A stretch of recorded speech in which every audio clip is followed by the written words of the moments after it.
বিএনপির স্থায়ী কমিটির সদস্য নজরুল ইসলাম খান বলেছেন, সংস্কার কমিশনের কোনো প্রস্তাব সুষ্ঠু নির্বাচনের জন্য বাধা হলে তারাও বাধা দেবেন। নির্বাচন কমিশনের সাথে বৈঠক শেষে সাংবাদিকদের এক প্রশ্নের জবাবে তিনি কথা বলেন। নজরুল ইসলাম খান জানান, নির্বাচনের বিষয় নিয়ে আলোচনা করেছেন, কমিশন কি কি কার্যক্রম করছেন সেটিও জানতে চেয়েছেন তারা। আহমেদ সরোয়ারের রিপোর্ট। 5 আগস্ট পরিবর্তিত পরিস্থিতিতে নতুন নির্বাচন কমিশন গঠন হবার পর প্রথমবারের মতো বিএনপির প্রতিনিধি দল যায় নির্বাচন কমিশনে। রবিবার বিকাল 3টার আগেই তারা সেখানে বসেন প্রধান নির্বাচন কমিশনার এএমএম নাসির উদ্দিনের রুমে। বিকাল 3:30টার দিকে অন্য কমিশনাররা এলে বিএনপির প্রতিনিধি দল কমিশনের সভাকক্ষে বৈঠকে বসেন। ঘণ্টাখানেকের বৈঠক শেষে ইসির কেউ কথা বলেননি। বিএনপির পক্ষ থেকে নজরুল ইসলাম খান জানান, নির্বাচন প্রশ্নেই আলোচনা করেছেন তারা। সংস্কার কমিশন যে সুপারিশ করবে সেই সুপারিশ নিয়ে স্টেক হোল্ডারদের সঙ্গে সরকার আলোচনা করবে, কইরা যে সিদ্ধান্ত হবে সেই সিদ্ধান্তের আলোকে যদি আইনের পরিবর্তন হয় বা বিধানের পরিবর্তন হয়, নির্বাচন কমিশনকে সেটা মানতে হবে।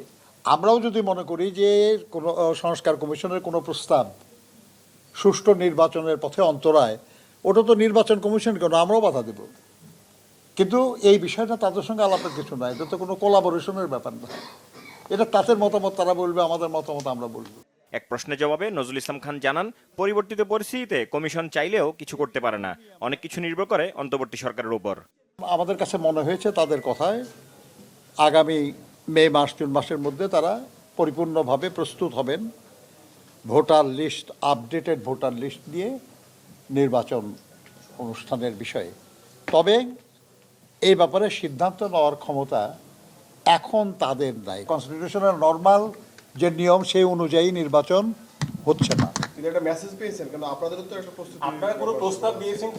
না, আমরা এ ব্যাপারে কোনো প্রস্তাব দেওয়ার কিছু না। আমরা বলেছি, আমরা তো এটা ইনাদের কাছে বলবো না। এটা যেহেতু এই নির্বাচন ঘোষণার দায়িত্ব এখন সরকারের, তারিখ ঘোষণার বা করার, মানে কখন হবে এটা বলা, তারপরে শিডিউল ঘোষণা তো তারাই করবে। আইন অনুযায়ী তাদের যা করার কথা আমরা বুঝতে পারতেছি যে তারা সঠিকভাবে সেটা করছেন।